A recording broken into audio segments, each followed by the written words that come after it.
61번 데이터 분석 결과에 대한 해석으로 옳은 것을 모두 고른 것은 제시된 데이터 분석 결과 해석을 분석해 보면서 올바른 해석인지 아닌지 확인해 보도록 하겠습니다. 해석 기억, 통제 집단보다 상담을 실시한 실험 집단의 중도 탈락자가 많은 경우 상담의 효과가 과대 추정되었을 가능성이 있다. 실험 집단의 중도 탈락자가 많다면요. 이 탈락자들이 효과가 적거나 부정적인 결과를 보였을 가능성이 있어요. 따라서 남아있는, 즉 실험을 긍정적으로 생각한 피험자들만을 기준으로 상담 효과를 평가하면 실제 효과가 과대 추정될 수 있습니다. 따라서 기억 설명은 옳습니다. 니은 무선 결측이 아닌 체계적 결측이 있는 자기보고식 설문지 데이터에는 긍정 기만이 개입돼 있을 수 있다.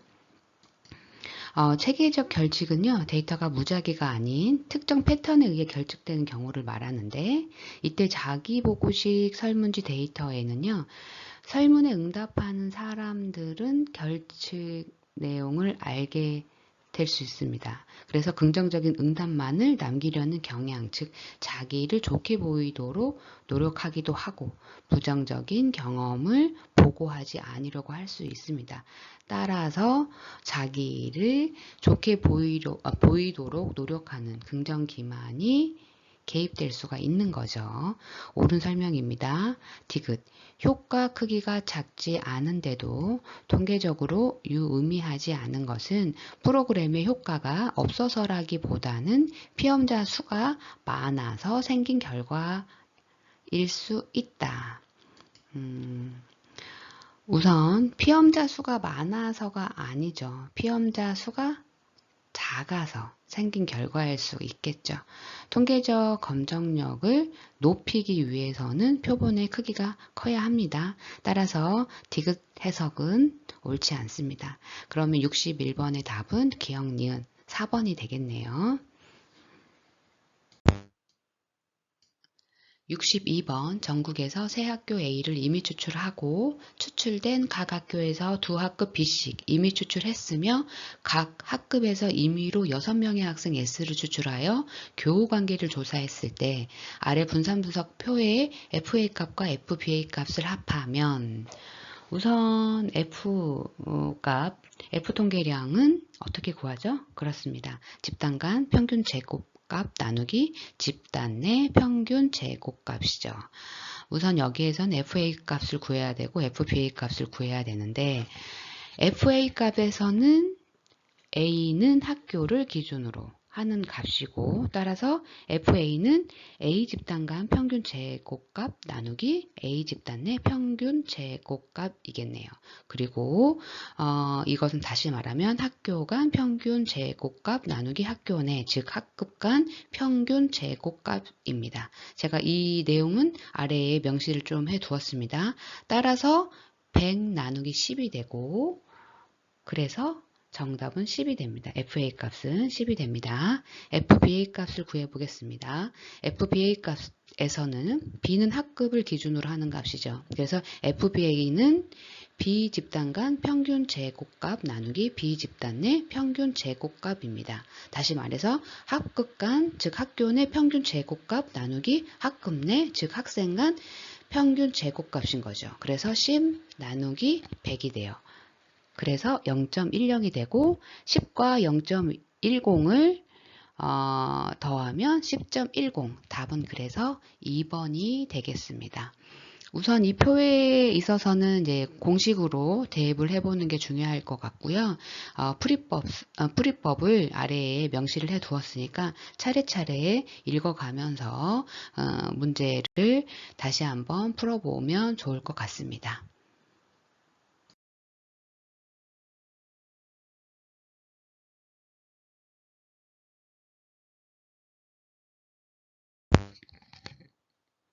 63번 추리 통계에서 상관계수 R에 영향을 주는 요인과 그에 대한 설명으로 옳지 않은 것은 주어진 문항들을 차례차례 읽어가면서 옳지 않은 설명을 찾아보도록 하겠습니다. 1번 중간 집단의 제외, 공분산의 증가로 R이 커진다. 중간 집단이 제외되면 데이터의 범위가 넓어지죠. 그러면 공분산이 증가됩니다. 이로 인해서 상관계수 R을 증가시킬 수가 있습니다. 따라서 공분산의 증가로 R이 커진다라는 설명은 옳습니다. 2번 극단 점수. 직선 회기선의 방향으로 놓인 극단 점수는 R의 크기를 감소시킨다. 직선 회기선의 방향으로 놓인 극단 점수는 R의 크기를 감소시키는 것이 아니라 증가시키는 경향이 있죠. 왜요? 극단 점수는 데이터의 분산을 크게 증가시키죠. 그리고 이로 인해서 상관계수의 절대값을 증가시키기 때문입니다. 따라서 2번은 옳지 않는 설명입니다. 답은 2번이 되겠네요. R의 크기를 감소시킨다가 아니라 R의 크기를 증가시킨다. 이 설명이 옳습니다. 3번 사례수. 표본이 크면 R은 모집단의 상관계수에 가까워진다. 맞습니다. 표본이 커질수록 표본 상관계수 R은 모집단의 상관계수와 가까워지죠. 따라서 3번도 옳은 설명입니다. 4번 측정의 오차. 측정 도구나 상황에 따라 동일 변인들 간의 R이 변화한다. 옳습니다. 측정 오차는요, 상관계수에 영향을 미칠 수 있죠. 그래서 측정의 신뢰도가 낮으면 R 값이 왜곡될 수가 있습니다. 따라서 측정 도구나 상황에 따라 동일 변인들 간의 R이 변화한다라는 설명은 옳습니다. 5번 분산도. 두 변인 중 하나 이상이 분포의 제약을 받았을 때는 R이 변화한다. 맞습니다. 변인 중에요. 하나라도 분포의 제약을 받으면요. R 값이 왜곡될 수가 있습니다. 따라서 두 변인 중 하나 이상이 분포의 제약을 받을 때는 R이 변화한다. 이런 설명은 옳습니다. 따라서 63번 옳지 않은 설명으로 답은 2번이 되겠습니다. 극단 점수, 직선 회기선의 방향으로 놓인 극단 점수는 R의 크기를 증가시킨다. 라가 옳은 설명입니다. 64번 회귀 분석을 위한 기본 과정에 관한 설명으로 옳은 것을 모두 고른 것은 주어진 설명을 읽어보도록 하겠습니다. 기억, 측정 오차의 가정, 종속 변인에 대한 측정 오차의 평균은 0과 다르다. 회귀 분석의 가정 중 하나는요, 측정 오차의 평균이 0이라는 거예요. 0을 중심으로 분포한다는 가정이 있습니다. 따라서 종속 변인에 대한 측정 오차의 평균은 0과 다르다. 어떤가요? 틀렸죠. 따라서 기억은 틀린 설명입니다. 니은 등 분산성 측정 오차들의 분산은 종속 변인의 값에 따라 달라진다. 등 분산성 가정은요, 오차들의 분산이 일정하다는 거죠. 즉, 이 부분이 설명이 틀렸죠. 값에 따라 달라진다. 따라서 니은도 옳지 않는 설명입니다. 디귿 정규성. 측정 오차는 정규 분포를 따른다. 맞습니다. 회귀 분석에서요, 오차항이 정규 분포를 따른다는 가정이 있습니다. 따라서 이 설명도 옳습니다.